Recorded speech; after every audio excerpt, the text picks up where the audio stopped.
Bonjour à tous et bienvenue dans cette nouvelle chronique taraborienne. Une chronique taraborienne au cours de laquelle on va s'intéresser à ce jeu, Légende, avec également ce supplément, les monstres de légende. Ça va pas vraiment être... je vais plutôt vous parler de l'expérience que j'ai eue de ce jeu en fait, dans la campagne que je suis en train de mener actuellement, puisqu'on on a switché là-dessus et on m'autorise avec Légende depuis maintenant une bonne dizaine de séances. Alors Légende, qu'est-ce que c'est? C'est sorti à l'époque chez Mongoose Publishing. C'est une itération du BRP, somme toute, qui est très proche de RuneQuest. Je crois que c'était sorti au moment où il y a eu la bisbille avec les droits de l'univers de Gloranta, juste avant, si ma mémoire est bonne, le RuneQuest 2 en français, qui est en fait le RuneQuest 4 ou 5, je sais plus, c'est un peu compliqué à suivre les aventures de RuneQuest. Alors, petite présentation rapide pour resituer un petit peu ce jeu. Donc il va se présenter comme beaucoup de jeux de BRP. Vous avez 6 ou 7 caractéristiques qui se tirent un peu à la façon de l'appel de Cthulhu ou RuneQuest, c'est-à-dire l'intelligence et la taille, c'est 2d6 plus 6. Vous avez un minimum de 8, alors que les autres caractéristiques, c'est 3d6. Ensuite, vous avez des cultures qui vous donnent accès à des compétences, et puis à travers chaque culture, vous avez des occupations qui, là encore, vous permettent de répartir un certain nombre de points dans les compétences. Au niveau de la magie, on a trois types de magie. Nous l'avions écarté parce que dans la campagne, en fait, on joue dans l'univers de Conan, donc c'est un petit peu la magie est réservée aux sorciers, plutôt aux sorciers maléfiques, tel qu'on l'a joué dans cette campagne.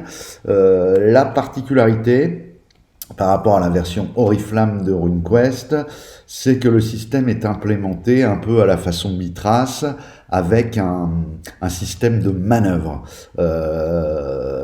concernant les combats. C'est-à-dire qu'en réalité, lorsque vous portez une attaque, le défenseur a le droit à une défense et on va croiser le différentiel des résultats qui va déterminer si vous avez en plus des points de dégâts, déjà si vous avez touché ou pas, et ensuite si vous avez gagné des manœuvres.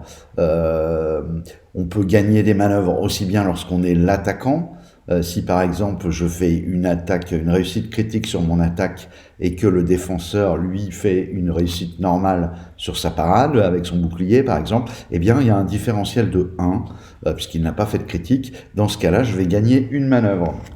Vous avez ensuite un certain nombre de manœuvres que vous pouvez aller choisir dans une table en fait, et qui sont déterminées. Certaines manœuvres sont réservées au résultat de votre coup, c'est-à-dire que pour activer certaines manœuvres, il faut avoir réussi un coup critique, et puis il y a certaines manœuvres qui sont aussi également réservées aux armes que vous utilisez. Notamment, je pense aux manœuvres d'empalement, etc. Impossible d'empaler avec un marteau, par exemple, avec un marteau de guerre. Voilà. Sur le papier, le jeu paraît pas mal dans la mesure où il garantit des combats un peu plus courts et un peu plus alertes que les combats qu'on peut avoir sur des likes, où petit à petit on va en fait effriter la réserve d'énergie que sont les points de vie de votre adversaire. Et donc qui fait que passé un certain niveau, lorsque cette réserve commence à avoisiner les 100 points de vie par exemple, les combats ont tendance à s'inscrire dans la durée et ils perdent un peu de leur intérêt. Enfin, ils perdent pas de leur intérêt, mais disons que il faut pouvoir y consacrer pas mal de temps dans la séance de jeu. Si vous prenez du Pathfinder ou du D&D 5 à haut niveau, vous avez facilement des combats qui peuvent durer 1 heure, voire plus. Parce que c'est assez tactique et parce que aussi vous n'allez pas venir à bout de votre adversaire en un simple coup d'épée ou avec un unique sortilège. Alors, que dire? Peut-être d'abord déjà le système de compétences. On est 3 joueurs à un MJ à la table, donc 4 joueurs. On n'a pas spécialement apprécié. Il manque pas mal de choses, notamment dans les échanges tout ce qui va concerner les échanges sociaux, et quand vous allez devoir essayer un petit peu d'influer sur le comportement d'un PNJ, par exemple, c'est très limité. Enfin, nous, c'est ce qu'on a trouvé. Encore une fois, ça n'est que mon avis. Et puis, on a eu l'occasion d'en discuter un peu avec les joueurs. Je sais qu'ils partagent certains avis avec moi. Pour d'autres, c'est un peu différent. Voilà. Donc, je vais essayer de vous passer tout ça. Enfin, j'essaie de vous passer tout ça à travers cette vidéo pour partager cette expérience. Donc, déjà, compétences. Bon, on est un peu déceptif. Background de personnage, alors là autant dire que tout est possible, hein, puisque vos joueurs peuvent le construire eux-mêmes. Il n'y a rien toutefois dans le jeu en lui-même, dans les mécaniques de jeu, qui invite à ça. Et on s'est trouvé d'ailleurs un peu confronté à ce problème de vérifier au bout d'un moment que en fait le background du coup il va avoir éventuellement vraiment, il va servir que à la couleur, quoi. Voilà, c'est un peu dommage, mais c'est comme ça. Donc nous, ce qui nous avait beaucoup intéressé au départ, c'est le côté combat rapide cinématique. Alors, il y a des choses que le jeu fait bien dans ce champ en particulier. Il y a des choses qu'il fait moins bien. Les choses que je trouve que le jeu parvient à plutôt bien réussir, c'est qu'en réalité, on est toujours un petit peu embêté sur la narration dans les combats. Parce que voilà, on sait pas trop comment, on est tous limités aussi bien sur le vocabulaire lorsqu'on porte un coup que sur voilà, c'est toujours difficile, ça se termine assez vite quand même à beaucoup de jeux, bon bah je tape, etc. Voilà. Ici, le simple fait de déclencher les manœuvres fait qu'à la simple évocation de la manœuvre, en fait, ça donne suffisamment d'éléments pour que chacun des joueurs à la table soit en mesure de se faire une image mentale qui corresponde. Je m'explique, une parade avec bouclier réussie, dès lors que vous croisez les résultats et que la parade parvient à bloquer le coup, de fait même, la narration elle est faite. Tout le monde est en capacité de se faire l'image du gars qui va écarter la lame ou la lance ou le marteau avec son bras de protection du bouclier. Si tant est que les joueurs aient suffisamment bien mis en scène leur personnage pour que les joueurs spectateurs à ce moment-là, aient un petit peu une idée du bouclier que porte leur compagnon. C'est-à-dire que s'il a une petite targe, vous allez vous faire d'une image d'un petit bouclier rond qui couvre seulement une partie du corps, et voilà, il va protéger contre. S'il a un gros écu, voilà, etc. Donc bon, ça demande quand même un peu de précision dans la mise en scène du personnage et dans la description des joueurs, hein, ce qui n'est pas toujours le cas, pour que ça puisse fonctionner.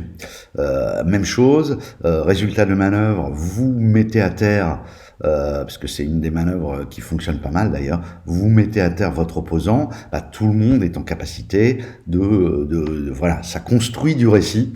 De ce point de vue-là, ça marche pas mal. Alors vous allez dire, c'est super, qu'est-ce qui va pas? Alors, ce qui va pas techniquement, enfin nous ce qu'on a remarqué comme petit trou dans la raquette entre guillemets sur le système, c'est que premièrement, il n'y a pas suffisamment de manœuvres. Étant donné que certaines manœuvres ne se déclenchent que sur des coups critiques, que certaines manœuvres ne sont possibles que en utilisant un certain type d'armes, en réalité, les choix de manœuvres, aussi bien les manœuvres offensives que les manœuvres défensives, sont assez limités. Et on se retrouve donc avec des joueurs qui, au bout d'un moment, font tout le temps les mêmes manœuvres. Malgré le fait que nous avions mis en place une règle optionnelle qui propose de dire que lorsqu'un joueur tente une manœuvre, mais qu'il vient de la tenter, qu'il l'a déjà tenté contre cet adversaire dans le même combat, l'adversaire a plus de chances de résister. Malgré cela, on se retrouve souvent avec des joueurs bloqués qui finalement sont obligés de choisir parmi les manœuvres. Il y en a trop peu. Alors, ce qui est assez paradoxal, c'est qu'à la fois il y en a peu, et en même temps, ça fait déjà pas mal de trucs à maîtriser. Et voilà, donc si on imagine un jeu avec plus de manœuvres, c'est le cas par exemple de Mithras, où il y a un peu plus de manœuvres. Malgré tout, ça va demander une courbe d'apprentissage encore plus longue pour être en capacité, lorsque le joueur doit choisir sa manœuvre, qu'il n'y ait pas un temps d'attente de 10 minutes, le temps que le joueur relise toutes les manœuvres et fasse un choix. Si on veut rester sur du combat rythmé, fluide, c'est un peu complexe. C'est un combat qui est exigeant en termes d'attention et de réaction, de réactivité pour les joueurs et le maître de jeu. Autre chose qui est très exigeant dans ce combat et qui moi me semble pas très bien fonctionner, c'est que c'est un système avec des points d'action. C'est-à-dire qu'une parade, par exemple, va vous coûter 1 point d'action, une attaque va vous coûter 1 point d'action, ouvrir une porte, ouvrir un coffre va vous coûter 1 point d'action. Et le problème, c'est que lorsque nous avons 2 opposants et qu'il y en a un qui n'a plus de point d'action, c'est qu'il n'est plus en mesure d'effectuer de parade. Ça veut dire que systématiquement, on considère que c'est une parade ratée et que son adversaire va bénéficier d'une manœuvre, voire plus s'il fait un critique. Alors, là, c'est une des failles du jeu,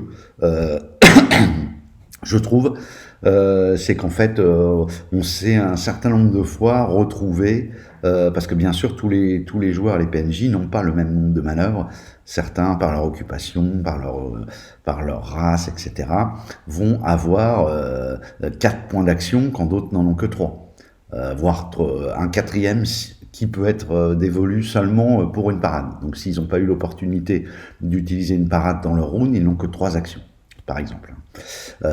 Et donc on s'est retrouvé quand même pas mal de fois avec 2 opposants, dont l'un qui a pignon sur rue, parce qu'en réalité on a avancé dans la campagne, donc aussi bien les adversaires que les PNJ ont on va dire entre 75 et 85 dans leur style de combat, autant dire qu'ils touchent très souvent. Donc quand vous avez en face 0 manœuvre de parade, 0 parade, bah en fait vous êtes quasiment sûr de faire un critique, de faire une manœuvre, et les manœuvres sont très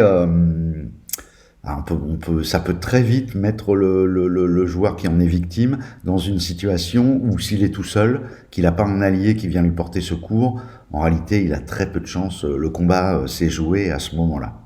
Donc ça, c'est malheureusement un point un peu négatif qu'on a constaté.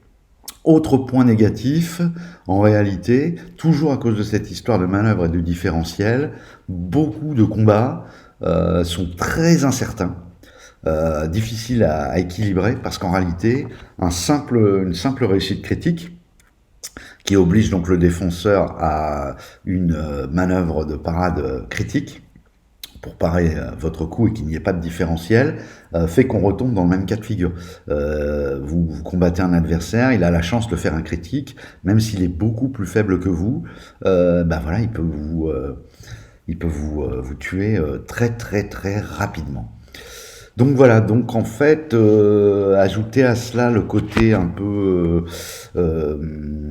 chaud, j'allais dire, à gérer en temps réel, tout en gardant un certain rythme et un côté cinématique. On est un peu... moi personnellement, je suis assez mitigé. Je pense que j'ai été beaucoup plus emballé à la lecture et puis sur les quelques petits combats de simulation que j'avais fait en pré-test avant de switcher la campagne là-dessus. Il s'est avéré qu'en situation, les combats n'ont pas été spécialement kiffants à la table. C'est certainement lié au fait que nous n'y sommes pas parvenus. On a aussi la table a une part de responsabilité là-dedans. Je pense malgré tout que c'est pas idéal. D'autant plus que, comme le faisait remarquer un joueur, c'est plus des combats qui fonctionnent, c'est plus un système de combat qui fonctionne très bien lorsque vous faites du 1 contre 1, c'est-à-dire un peu optique duel, mais lorsque vous êtes en escarmouche avec des petits affrontements, des joueurs qui doivent se déplacer, etc., dans un décor qu'ils peuvent utiliser, c'est moins... on voit bien que c'est pas... il y a beaucoup de trous dans la raquette, encore une fois, et pour le coup, ça en fait un système qui est pas... bien sûr, chaque système a ses forces et faiblesses, moi, je suis content de l'avoir un petit peu testé sur... on va dire 10-12 séances, hein, quand même, on a bien creusé le truc, mais c'est pas un système qui va me laisser, je pense, un souvenir impérissable, parce que je pense que pour qu'il tourne, il faut vraiment des joueurs très investis qui connaissent le système sur le bout des doigts. Vous allez me dire, ça c'est vrai à un peu tous les jeux, oui. Sauf que dans beaucoup de jeux quand même qui sont sur d'autres types de systèmes, il est assez facile pour le maître de jeu ou un autre joueur à la table de, si un joueur a ne serait-ce qu'un trou de mémoire concernant un point dont on a besoin pour régler une scène de combat, bah, il va avoir assez facilement l'aide et les conseils de ses petits camarades. À ce jeu-là, tout le monde est tellement accaparé par ce qu'il doit gérer pour ses personnages qu'il ne s'est pas forcément intéressé aux situations qui pourraient naître sous les jets des personnages, des autres personnages. Du coup, quand il y en a un qui a un blanc, qui a besoin de temps pour réfléchir, etc., ben, c'est un petit peu, tout le monde est un petit peu obligé d'attendre que le personnage trouve lui-même comment faire sa résolution. Donc ça ralentit considérablement les mécaniques de jeu. Et au final, ça en fait un type de combat bah, qui nous a pas semblé si bien que ça, pas suffisamment cinématique, bah, le prix à payer pour finalement une simulation au sens large totale du combat qui n'est pas si satisfaisante que ça. Donc le ratio investissement pour investir le système de combat et en faire quelque chose de bien, et les résultats, moi, me semblent défavorables sur ce jeu. Donc au final, content d'avoir motorisé une bonne partie de la campagne là-dessus pour l'avoir testé. Ça, c'est fait. Personnellement, je pense que je n'y reviendrai pas. D'où le titre un peu moqueur de cette chronique taraborienne avec le bourreau des légendes. Hein, j'ai pas pu m'en empêcher, vous vous doutez bien. Voilà, écoutez, j'espère que cette vidéo vous a plu. Je vous dis à très bientôt pour une prochaine vidéo. Au revoir.